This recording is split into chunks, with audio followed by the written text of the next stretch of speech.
मैं काफी देर से विचार कर रहा था प्रश्न के लिए कि जैसे जो हमारे बड़े आचार्य हैं, जैसे भक्ति सिद्धांत सरस्वती महाराज, मैंने सुना है कि 48 ईयर में करीब चले गए थे, 50 ईयर के करीब करीब। अपने गौरांग महाप्रभु करीब 48 ईयर में वो भी चले गए थे, गंभीरा से, जगन्नाथपुरी से।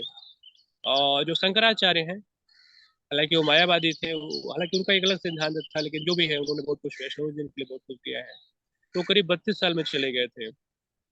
तो मेन मैं गौरांग महाप्रभु के लिए और सरस्वती महाराज जी के लिए पूछ रहा हूँ, तो लोग इतने एलिवेटेड हैं, तो समय से पहले क्यों, मतलब पता नहीं समय से पहले कि उनका समय जो भी है तो चले जाते। इवन हरिदास ठाकुर, मुझे एग्जैक्ट एज पता नहीं, हरिदास ठाकुर कितने की उम्र में गए थे संसार छोड़ के? शायद उनका युवा थे ना? एग्जैक्ट नहीं नहीं, हैं? युवा नहीं थे, वो वृद्ध हो, हरिदास ठाकुर वृद्ध थे काफी। तो काफी लंबे समय तक रुके थे, क्योंकि जब हाँ चैतन्य महाप्रभु उनको, उनका जब अप्रकट हो रहा था तो काफी वृद्ध थे। चैतन्य महाप्रभु उनको खुद गोद में उठा करके उनका समाधि दी। हाँ हाँ, वो तो अपने हाथ से किया था ना, अपने हाथ से, वो चैतन्य में लिखा है। ले गए थे, फिर हाँ वो कराए अपने सामने। तो खैर चलो, उनका तो मैं नहीं बोल सकता, तो चलो वृद्ध थे, लेकिन जो भी है समय से रह सकते थे। मैंने बोला ना कि मैं आपकी लीला प्रयाण से पहले जाना चाहे तो मेरी अंतिम इच्छा है। फिर महाप्रभु ने इच्छा हाँ पूरा किया, ले गए थे वो। हाँ। तो ये सब एलिवेटेड सोल है, बट मैं स्पेशली गौरांग महाप्रभु और सरस्वती महाराज क्यों समय से, पता नहीं समय से पहले की जो भी है, बट क्यों ऐसे चले गए थे, थोड़ा सा ये पूछना ओके, समझ गया। तो इसमें पहली चीज तो श्रील भक्तिवेदांत सरस्वती ठाकुर प्रकट हुए थे 1974 में, और वो अप्रकट हुए थे 1936 एंड में। 1 जनवरी 1937 में अप्रकट हुए थे, यानी 36 साल ये, और उधर 26 साल। तो लगभग 62 ईयर्स तक वो रहे श्रील भक्तिवेदांत सरस्वती ठाकुर। और चैतन्य महाप्रभु 48 ईयर्स तक ही प्रकट लीला किए। और आपने बताया जैसे शंकराचार्य हैं और भी कुछ। तो इसका जो कारण है वो यही है कि भगवान की इच्छा से, तो जब, तो भगवान की इच्छा से जो भक्त होते हैं तो उनके मिशन को पूरा करने के लिए आते हैं। और जब भगवान का इच्छा होता है कि किसी अन्यत्र जगह पे, अन्य अन्य स्थानों में उनको प्रचार करने की आवश्यकता होती है, तो भगवान उनको बुलाते हैं। तो इसमें कोई ऐसा वो नहीं है क्यों। और दूसरी बात, भागवत में जैसा वर्णन है कि कोई कितने भी हजारों वर्ष तक क्यों न रहे, लेकिन अगर वो डिवॉइड ऑफ कृष्णा कॉन्शियसनेस है, कृष्ण भावना भावित नहीं है, तो इस हजारों वर्षों से ज्यादा वैल्यू है उस कम जीवन अवधि की, जो व्यक्ति पूर्ण कृष्णा कॉन्शियसनेस में व्यतीत करता है। इसलिए। और तीसरी बात, शिला भक्ति सरस्वती ठाकुर के रिगार्डिंग, उनका जो अंतिम अवस्था में जब वो थे, उनका हेल्थ बहुत खराब चल रहा था। तो डॉक्टर्स ने उनको बोला था कि अब आप कोई प्रचार कार्य मत करिए, आप ज़्यादा जो है कथा मत करिए, और ज़्यादा ट्रैवलिंग मत करिए, तो मना किया था डॉक्टर्स ने। तो शिला भक्ति सरस्वती ठाकुर उसमें बोलते हैं कि what is the use of living if I don't get the opportunity to speak about Krishna. कि उस जीवन का क्या मतलब है कि जो मैं कृष्ण का गुणगान ना मिले करने को। तो बोले कि ऐसे सैकड़ों वर्षों तक बिना कृष्ण कथा के जीवन जीने से अच्छा है कि मैं भले ही कुछ समय के लिए मुझे कृष्ण कथा करने को मिले और मेरा भले ही मृत्यु हो जाए। तो इस प्रकार का उनका डिटर्मिनेशन। और ये बात सत्य भी है, क्योंकि अ, बहुत लंबा जीवन यापन करने से क्या फायदा। उससे अच्छा है कि हम अगर कम समय भी जीते हैं, लेकिन उस समय को हम पूर्ण रूप से कृष्ण भावना भावित होकर जीते हैं, तो ज्यादा बेहतर होता है, वो ज्यादा अच्छा होता है। तो इस तरह से ये है। तो भगवान की योजना से तो भक्त लोग आते हैं, और भगवान की योजना से वो अन्यत्र भी प्रचार कार्य में जाते हैं।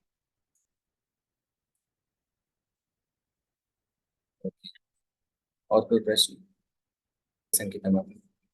हरे कृष्ण प्रभु जी। जो नारद जी की एक कथा है भागवतम में कि उनने कैसे वो नारद बने, उनने जूठा खाया था शुद्ध भक्तों का, वैष्णव का। तो इस तरह से मतलब होता है क्या, मतलब? हाँ बिल्कुल होता है, 100% होता है। और ये सबसे पावरफुल तरीका है। ये तीन चीजें चैतन्य चरितमृत में भी वर्णन है, और एक और ग्रंथ में इसका वर्णन प्राप्त होता है। अ, मुझे अभी याद नहीं आ रहा है, लेकिन चैतन्य चरितमृत में तो ये वर्णन ही है। भक्त पद धूलियार भक्त पद जल, भक्त अवशिष्ट ये तीन महाबल। ये भक्त भोक्त अवशिष्ट, कोई शुद्ध भक्त, भक्त मतलब यहाँ पे शुद्ध भक्त की बात हो रही है। अगर वो कुछ भगवान का महाप्रसाद अर्पण करते हैं तो उनका जो उच्छिष्ट बचा होता है वो, और दूसरा उनके चरण कमलों का जो धूल है वो, और तीसरा उनके चरणों को धोने से जो जल प्राप्त होता है, ये तीन चीज का अगर कोई सेवन करता है अ, उचित भाव में और उनकी आज्ञा से, तो वो उसका वो बहुत महाबल है। महाबल मतलब वो तुरंत इमीडिएटली पूर्ण कृष्ण भावना भावित बन सकता है। तो नारद मुनि को ये सौभाग्य मिला था उनके 4 महीने के लिए, चातुर्मास के लिए भक्ति वेदांत यानी शुद्ध भक्त आए थे कुछ।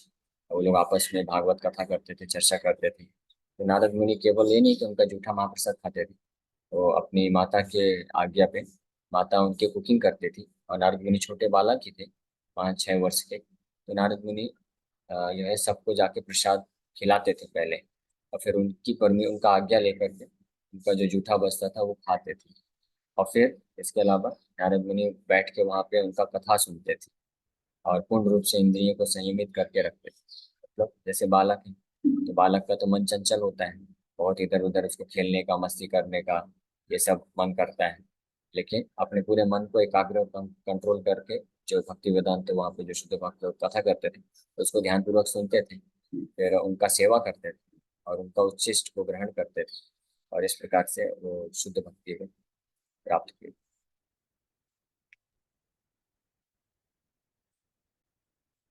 और कोई प्रश्न? माता जी ने प्रश्न भेजा है।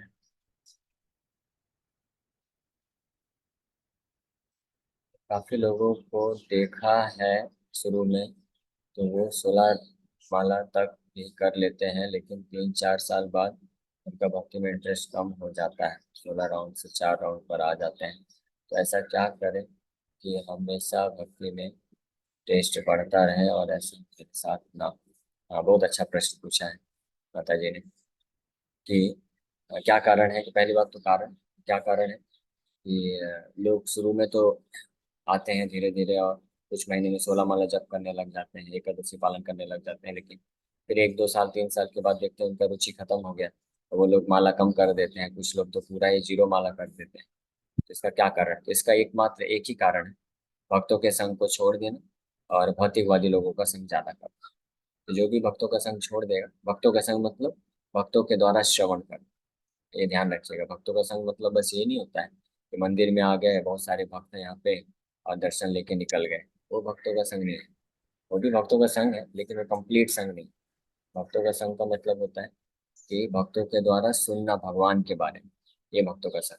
और ना ही भक्तों का संग उसको बोलते हैं कि आप किसी भक्त के पास तो आए, घंटों बैठ के, यहाँ तक कि कोई सीनियर भक्त भी, कोई मान लीजिए महाराज है, शुद्ध भक्त भी है, तो उसके पास उसके पास आपके आपके बैठे और घंटों घंटों आपने बातचीत भी किया, लेकिन वो भी संग नहीं कहलाएगा अगर आपने केवल अपना अपना ही बताया। कुछ लोग होते हैं आते हैं और केवल अपना अपना ही बताते जाते हैं।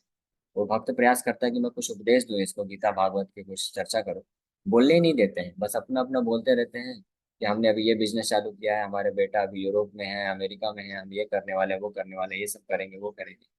हाँ, कुछ लोग ये बताते हैं, अपना बड़वाई करते हैं कि हम बहुत इतना इतना हम सब कुछ कर रहे हैं। कुछ लोग होते हैं जो बहुत संसार में दुखी होते हैं, वो लोग आकर के भक्त के सामने केवल अपना दुख बोलते रहते हैं, बोलते रहते हैं। अच्छी बात है, दुख आप प्रकट करिए और भक्त लोग सुनते भी हैं। लेकिन फिर जब भक्त लोग उसको सोल्यूशन देते हैं, समझाते हैं भगवान की कथा के द्वारा, तो फिर उसमें इंटरेस्ट नहीं होता है। फिर वो तुरंत बोलते हैं प्रभु जी अभी थोड़ा चलते हैं, तो उधर जाना है, ये करना है, वो करना है, या सुनेंगे भी तो अपना जो क्या बोलते हैं उसको पात्र है उसको बंद कर देते हैं, तो उसके अंदर जाते ही नहीं। हाँ, कुछ कई लोग आते हैं बोलते हैं बहुत दुख है संसार में, ये है वो है। उनको बोलो ठीक है माला लीजिए, अब से आप डेली 4 माला चालू करिए करना, आधा घंटा बस लगेगा। वो नहीं करेंगे। गीता एक एक एक श्लोक कम से कम डेली गीता का पढ़िए, वो नहीं करेंगे, फिर बार बार आएंगे हम दुखी हैं संसार में, हम क्या करें, आप कुछ आशीर्वाद दीजिए। अरे आशीर्वाद तो दिया था ना, माला जप करिए, गीता पढ़िए, यही आशीर्वाद है। अब कोई जादू की छड़ी तो नहीं है कि आपका दुख खत्म कर दें। तो उसको भी संग नहीं बोलते हैं। तो हमेशा ध्यान रखिए, भक्तों के संग का मतलब है कि आप जब भक्तों के पास आए तो उनसे श्रवण करें, उत्साहपूर्वक, ईगरनेस के साथ, उत्सुकता के साथ भगवान के बारे में और जानने का प्रयास करें। और इसमें भी स्टेजेस हैं। सबसे पहला भाव इसमें भी है कि हमको पहली बात तो भक्तों से सुनना चाहिए कृष्ण कथा के बारे में। ठीक है ना, हमको ये आशा नहीं करना चाहिए कि भक्त लोग हमको कुछ भौतिक चर्चा करके बताएंगे या हम अपना बिजनेस, हम अपना ये सब चीज कैसे निपटा सकें। वो फिर भक्तों का संग नहीं। भक्तों का संग का मतलब भक्तों से सुनना चाहिए कृष्ण के बारे में, भागवत गीता का कथा सुनना चाहिए। और दूसरा, उसको इस भाव से सुनना चाहिए, ध्यान पूर्वक सुनना चाहिए। और तीसरा, उसको इस उद्देश्य से सुनना चाहिए कि मुझे इसको समझना है। और इस उद्देश्य से सुनना चाहिए, इस उद्देश्य से समझना चाहिए कि मुझे इसको अपने जीवन में उतारना है ताकि मेरे जीवन में परिवर्तन आ सके। यानी one should be ready to accept the instruction and to follow the teachings. यानी जो शिक्षा दी जा रही है, फिर जो व्यवहारिक रूप से करने को बोला जाए तो उसको करना चाहिए, करने का प्रयास करना चाहिए कम से कम। ठीक है, आप पूरी तरह से नहीं कर सकते, लेकिन कम से कम प्रयास करना चाहिए। प्रयास का मतलब होता है कि यस, जैसा बोला गया मैं वैसा करना चाहता हूँ, लेकिन अभी नहीं कर पा रहा हूँ, तो धीरे धीरे उस स्टेज पे हम आ जाए। धीरे धीरे का मतलब ये नहीं कि एक जन्म लगा दें, 2 साल लगा दें। जैसे भक्त तो बोलेंगे आपको कि कम से कम डेली 16 माला जप करें, किसी का परिस्थिति अभी नहीं कर सकते हैं, तो कम से कम वो प्रयास करें, धीरे धीरे 1 महीने, 2 महीने, 4 महीने, 6 महीने, 8 महीने में आ जाना चाहिए 16 माला की स्थिति में। फिर अन्य जो उपदेश दिए जाते हैं, 4 नियम पालन करना है, ये सब डिस्कस करना चाहिए। इसको बोलते हैं भक्तों का संग। तो जो इस प्रकार के संग को छोड़ देता है, तो वो धीरे धीरे उसका हरिनाम से रुचि खत्म हो जाता है। हरिनाम में रुचि उत्पन्न हुई नहीं थी वास्तव में, वो तो जबरदस्ती जो है क्या बोलते हैं उसको, प्रेरित करके कराया गया था 16 माला। लेकिन रुचि नहीं उत्पन्न हुई, रुचि उत्पन्न होने के पहले ही उसने ये सब छोड़ दिया, संघ को छोड़ दिया, इसलिए उसका माला डाउन हो जाता है। जैसे आपको उदाहरण देता हूँ, आप लोग पता नहीं एक्सपीरियंस किए होंगे कि नहीं, गाँव वगैरह में कई बार गर्मी के सीजन में जो हैंड पंप होता है, तो उसमें से पानी नहीं निकलता है। या मोटर वाला एग्जाम्पल ज़्यादा अप्रोप्रिएट है। कुएं में जो मोटर लगाते हैं उसमें से चालू भी कर देते हैं, लेकिन पानी इतना नीचे होता है कि पानी खींच ही नहीं पाता है मोटर। तो क्या करते हैं उसके लिए, ऊपर से 2-4 बकेट पानी डालना होता है, तब वो पानी खींचता है। तो ऊपर से 1-2 बकेट पानी डाला, लेकिन वो नीचे तक जा करके उसको टच नहीं कर पाया, सही ऊंचाई तक नहीं आ पाया, उसके पहले ही पानी डालना बंद कर दिया ऊपर से, तो कितना ही मोटर चलाएंगे नहीं चलेगा। तो इसी प्रकार से हमको कब तक पूर्ण रूप से भक्तों का संग लेना चाहिए, नित्य रूप से श्रवण करना चाहिए, डेली नित्य भागवत सेवा कथा में आना चाहिए, सुनना चाहिए, भक्तों का संग करना चाहिए, सेवा करना चाहिए, जब तक हमको हरिनाम में रुचि नहीं उत्पन्न हो जाती। और एक बार हरिनाम में रुचि उत्पन्न हो गई, तो उसके बाद रुचि होने के कारण वो भक्त कभी ना तो नाम जब त्याग करेगा और ना ही कृष्ण का कथा श्रवण करना त्याग करेगा। तो उस वक्त वो कृष्ण का कथा और सुनना चाहिए। इसका मतलब भक्ति के इस मार्ग में व्यक्ति हमेशा भक्तों के द्वारा श्रवण करने के लिए तत्पर होता है। तो ये कारण है और यही सोल्यूशन भी, कि अगर हम चाहते हैं कि हम भी हमेशा भक्ति में दृढ़तापूर्वक बने रहें, तो हमको भी कभी भगवान के बारे में श्रवण को नहीं छोड़ना चाहिए। ओके, ये संकीदा माता जी। हरे कृष्ण प्रभु जी। प्रभु जी, जैसे इससे पुराने क्वेश्चन में नारद जी के साथ में जो घटना हुई, उनकी माता जी नहीं रहे, उसके बाद वो भक्ति में बहुत ज्यादा आगे चले गए। तो जो जीवन में जैसे हम लोग तो कुछ भी नहीं, और दुख वगैरह आता है तो हम डेविएट हो जाते हैं भक्ति मार्ग से, कि अभी ये हो गया तो माला नहीं कर पाए या इस तरह से क्लास नहीं ले पाए। तो हमें किस तरह से अपने कष्टों को कनेक्ट करना चाहिए भगवान से, बार बार उनके दुख, जो भी थोड़े बहुत दुख है उनको सुख में कैसे कन्वर्ट करें भगवान से जुड़ के। हरे कृष्ण। उसके लिए उपाय यही है, संबंध ज्ञान पे जब स्थित होगा कोई, तब वो कर पाएगा। संबंध ज्ञान मतलब कि अपने बारे में, भगवान के बारे में, और अपने भगवान के संबंध के बारे में, इस जगत के बारे में, मनुष्य जीवन का अंतिम लक्ष्य के बारे में जब किसी को ज्ञान होगा, उसको संबंध ज्ञान बोलते हैं, जो कि श्रवण करने से मिलता है। तो भक्तों के द्वारा जब हम भागवत का कृष्ण के बारे में श्रवण करते हैं, तब वो संबंध ज्ञान में हम स्थित होते हैं। और उसी स्थिति में हम जो है इस भाव, ये भाव रख सकते हैं, तो हमारे जीवन में जो भी दुख आता है, उसके बावजूद भी हम भगवान की कृपा समझ करके भगवान की भक्ति में लगे रहें, भक्ति भक्ति को त्यागे नहीं। एक ये है इम्पोर्टेंट चीज। और दूसरा है इसमें एक इम्पोर्टेंट चीज है कि हमारा इंक्लिनेशन क्या है मतलब हम किस लिए भक्ति कर रहे हैं या कर रहे थे। अगर जैसे किसी के जीवन में दुख आता है, वो भक्ति छोड़ देता है, तो वो किस लिए भक्ति कर रहा था, इंटेंशन क्या था। अगर वो ग्रह व्रता नाम है, तो फिर भक्ति छूट जाएगा। अगर कृष्ण व्रता नाम है, तो भक्ति बढ़ जाएगा। जैसे उदाहरण के लिए, जो पतंग होता है, तो पतंग जब ऊपर की तरफ उसका मुंह होता है, तो उसको अगर खींचेंगे तो और ऊपर जाएगा, लेकिन अगर उसी पतंग का मुंह नीचे की तरफ है, आप खींचेंगे तो वो नीचे आ जाए। तो आपका मुंह किस तरफ, यानी इंटेंशन आपका किस तरफ, भगवान की शुद्ध भक्ति प्राप्त करने का उद्देश्य अगर है, किसी का शुद्ध भक्ति प्राप्त करने का उद्देश्य है, तो उसके जीवन में जो दुख तकलीफ आएंगी, तो वो उससे और ज्यादा प्रेरित होकर के और इंटेंस भक्ति करेगा, क्योंकि वो समझ जाएगा कि अरे संसार में केवल दुख ही दुख है, ये भौतिक सुख के पीछे ज्यादा नहीं पड़ना चाहिए, चलो और ज्यादा दृढ़ता से भक्ति करें। लेकिन जिसका उद्देश्य रहता है कि मुझे भौतिक जीवन में और आगे बढ़ना है, भौतिक सुख चाहिए, भगवान के भक्ति करके तो जीवन में कुछ तकलीफ आएगी, तो उसका मुंह नीचे रहता है, तो तकलीफ आती है तो भक्ति जो है नीचे डाउन चली जाती है। इसलिए इस श्रवण के द्वारा और साथ ही साथ में हमारे इंटेंशन को, भाव को, कि हम लोग किस लिए भक्ति करना चाहते हैं, इसको हमेशा परीक्षण करते रहना चाहिए। तब हम हर परिस्थिति में भक्ति में आगे बढ़ सकते हैं। ओके, तो अभी समय हो गया है। थैंक यू प्रभु जी। हरे हरे कृष्णा प्रभु जी। एक प्रभु जी मेरा भी एक प्रश्न। हाँ, पूछिए। प्रभु जी, शुद्ध भक्ति क्या है और शुद्ध भक्ति कैसे करें? बहुत लोगों को भक्ति मतलब मालूम तो है, लेकिन नॉर्मल मालूम है। शुद्ध भक्ति क्या है? बहुत लोग सुनते तो हैं लेकिन भी जानते नहीं है, तो उनके बारे में। शुद्ध भक्ति का डेफिनेशन श्रील रूप गोस्वामी अपने भक्ति रसामृत सिंधु ग्रंथ में देते हैं, अन्याभिलाषिता शून्य।